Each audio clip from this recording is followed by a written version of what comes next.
Don't forget to be grateful to others. Under no circumstances should you harbor hatred or look down on people. Ever since I can remember, my mom raised me with these words. Although I can say I grew up in a privileged environment, these words helped me get along well with those around me. I never could have imagined that such an event would await someone like me. My name is Michael. When I was 2, my parents divorced, and I was taken in by my mom. My dad was apparently careless with money, and the child support payments stopped coming soon after, leading to a complete loss of contact. Because of this, my household had to get by on just my mom's salary.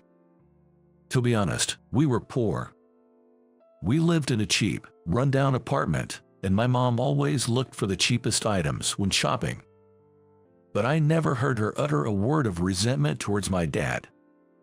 "Don't you hate Dad?" When I asked, my mom seemed to ponder for a moment. "Well, at first I did resent your father. After all, he promised to pay child support and then just disappeared. But one day, I realized that harboring hatred gets you nowhere. I thought it was better to be grateful for the people who support me now and live life positively," she said with a smile.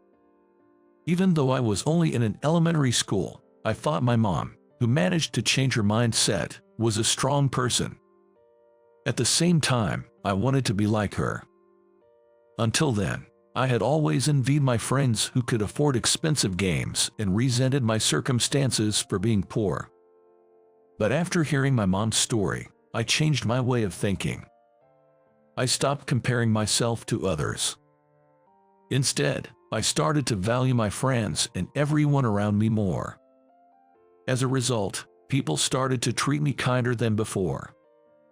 I made friends who would help me out when I was in trouble. Especially in terms of studies, I received a lot of help. I couldn't afford to go to supplemental classes due to financial reasons, and my mom was working from morning till night, so there were hardly any chances to ask her questions. Instead, my friends would teach me during breaks what I didn't understand. Maintaining high scores on tests was clearly thanks to my friends. "Thanks for everything," I would say, and my friends would respond. "Teaching others actually helps me understand better too, so I'm thankful as well." Looking back, I really think they were great friends. Even after entering junior high, my grades were among the top in my year. But when it came time to decide on a career path, I chose to work. I wanted to ease my mom's burden as much as possible. At the time, my mom worked at a convenience store early in the morning and took a cleaning job at night. She was literally working all the time, sparing no time for sleep. There were times she was so exhausted that she fell asleep on the couch. It was clear even to a child like me that she was pushing herself too hard. I wanted to earn money as soon as possible to help my mom out. Both my teacher and mom were against my decision to work right after junior high. My mom, in particular, was worried about my future and urged me to continue my education. "You should at least go to high school. The salary is different, and it can affect promotions at some companies. Don't worry about the cost of tuition." She persuaded me many times, but my resolve didn't waver. I'd rather work than study, I asserted strongly, and finally, my mom respected my wishes. "If you feel that strongly about it, I'll respect your decision, Michael." And so, I was set to enter the workforce earlier than my classmates. There weren't many companies hiring junior high graduates, but I managed to get an offer from a local factory. Since it wasn't within commuting distance, I had to start living on my own. Now it's time for me to stand on my own 2 feet and make my way in the world. Having been hired, I was determined to work hard and was eager to start. The job I was assigned was manufacturing parts like screws. At first, the work was a series of unfamiliar tasks. There were times I felt down after making mistakes, but thinking of my mother's hardships, I realized this was nothing and worked desperately. My efforts gradually earned me recognition from my boss, David. I received a raise and finally was able to send money home to my mother. Michael, you've really grown up. I'll use it wisely. The first time I sent money home, my mother's eyes welled up a little. I felt warm inside, knowing I had finally managed to do something filial. But that wasn't the only good thing about working. I made friends with whom I got along well at work. Among them, I became close with a female employee named Emily. Emily and I were not only hired at the same time, but were also middle school graduates. Moreover, we hit it off quickly because we both were raised in single-parent households. Emily was incredibly kind and considerate. Not only that, but she also had a bright personality, always smiling. Her smile lifted me up even when I was feeling down about mistakes. Without her, I would have felt lonely, being among the few employees of similar age. Half a year after we met, we started visiting each other's homes on our days off. Spending time with someone I clicked with was incredibly fulfilling. Before I knew it, I had developed feelings for Emily. I even took her to my hometown. My mother quickly became close with Emily as well. Since the divorce, my mother had been buried in work, and her interactions with female friends had decreased. It's been a while since I've had such a fun chat with someone. Thanks for introducing me to Emily. My mother looked as if she had reverted to her younger self, her eyes sparkling. It was the first time I had seen my mother look so lively. Thus, Emily, my mother, and I began to meet regularly. Sometimes, the three of us went out and had a great time. But that wasn't all. I took Emily to a special place. It was a free tutoring center where I volunteered.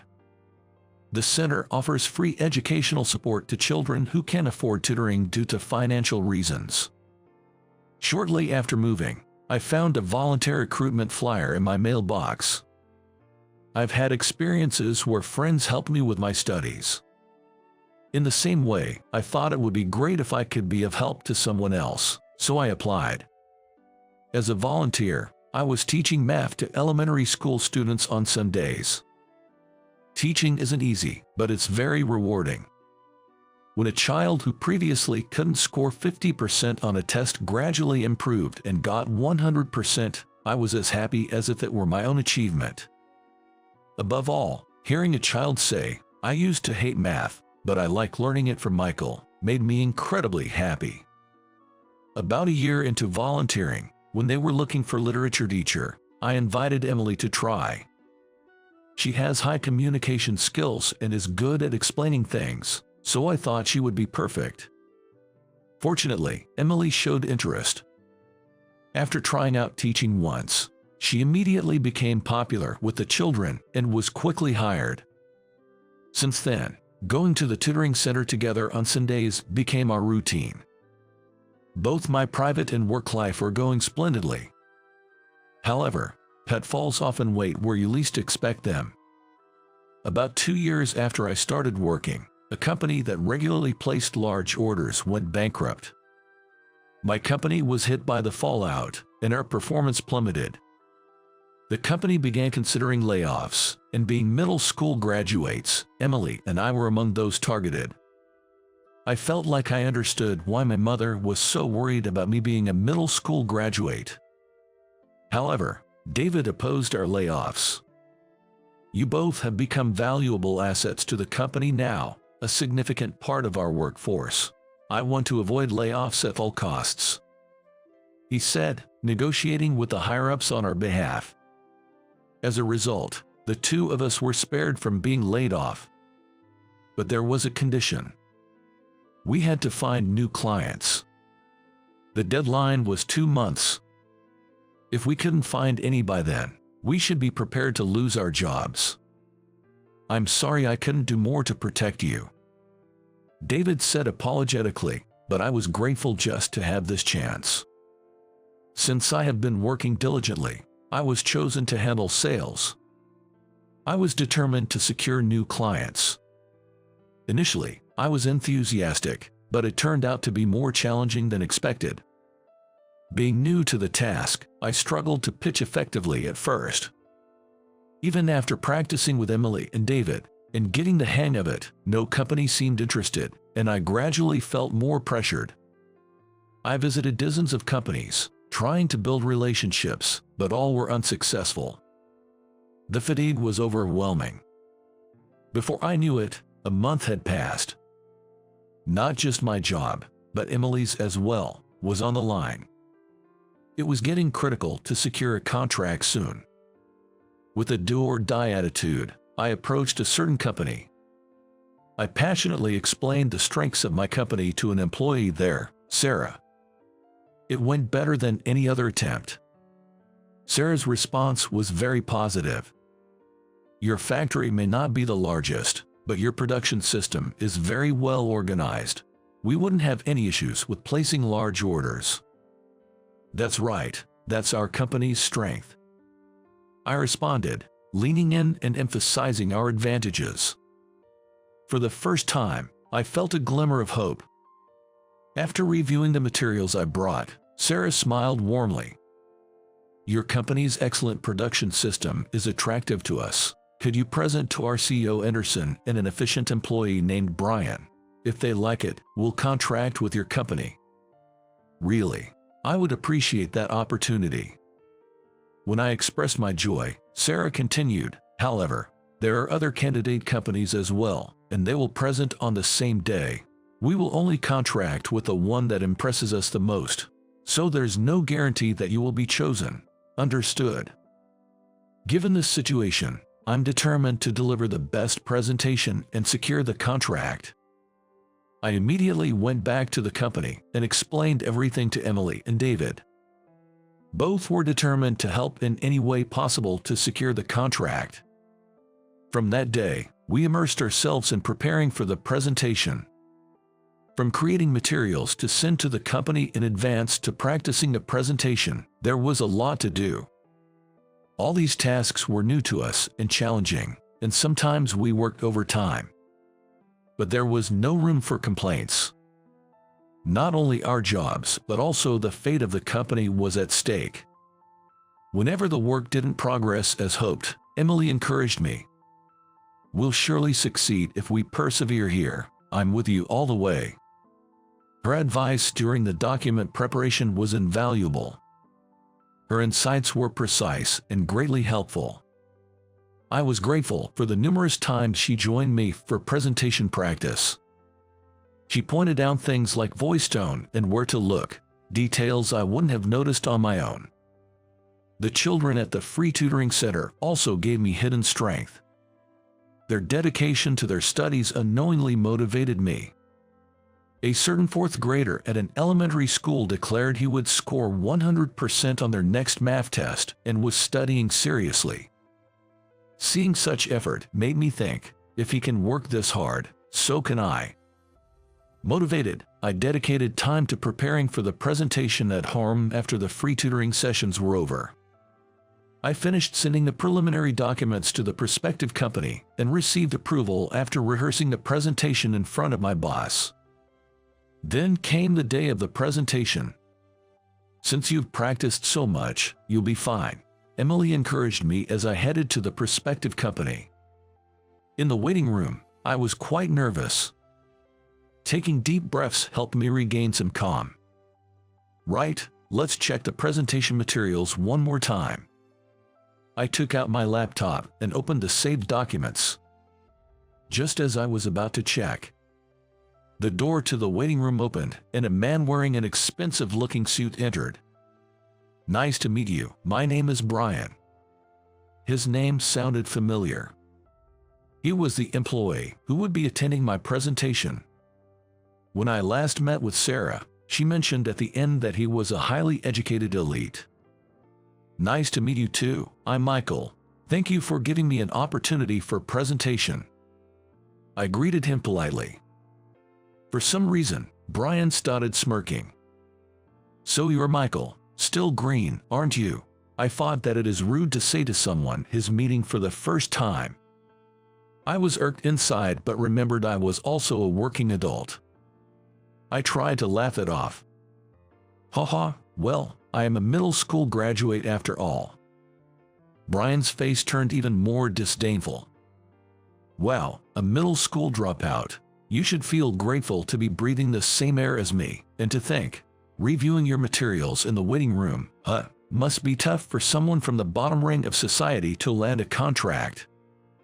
I wondered if the people with middle school graduate were so bad, and if the people who had highly educated were so great.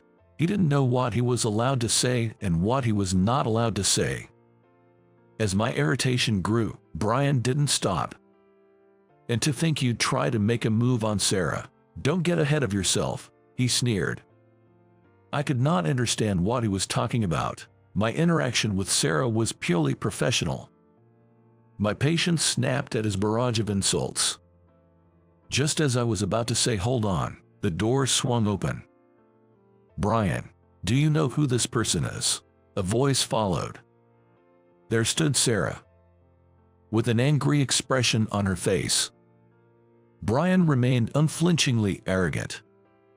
He is a bottom feeder of society, isn't he? A middle school dropout. Don't get so worked up. Sarah sighed in exasperation. You really don't understand. Michael is someone special to you, Brian. What do you mean? I asked, intrigued by her words. Brian has been looking for a new company to supply parts for his project since the company he was dealing with went bankrupt. Michael's factory is one of the candidates. Sarah explained, then looked at Brian. Brian's project is a major one, critical to our company's future. In essence, Brian's career is on the line too. That's why you were eagerly looking forward to today's presentation, right? You were excited because you thought Michael's company had the best preliminary materials. Brian turned pale. You mean, he's the one who prepared those documents? Yes, the very Michael you were mocking. Brian was dumbfounded. As this exchange unfolded, it was time for the presentation. I had been working hard for this day. Deciding to put the exchange in the waiting room behind me, I focused on the presentation. Faced with CEO Anderson, I was nervous, but I managed to perform well, just as I had practiced. After watching all the company's presentations, CEO Anderson said, Michael's company was the best. Let's go with his company for our new partnership. Brian agreed with the decision. Thank you very much. I stood up energetically from my chair to express my gratitude.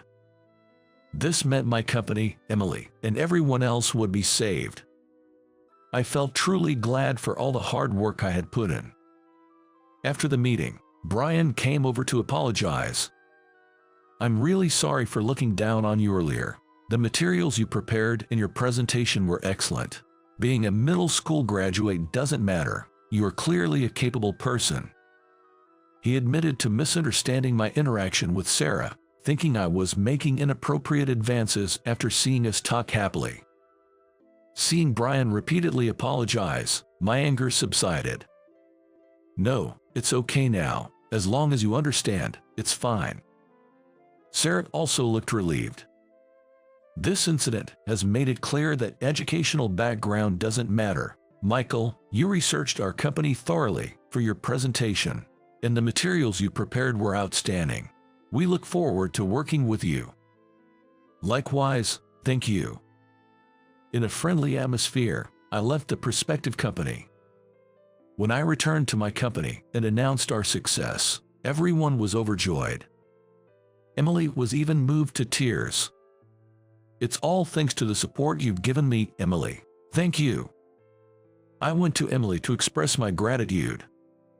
She modestly said, "It's not like that. It's all thanks to your effort." But I knew that without Emily, that quality of presentation wouldn't have been possible.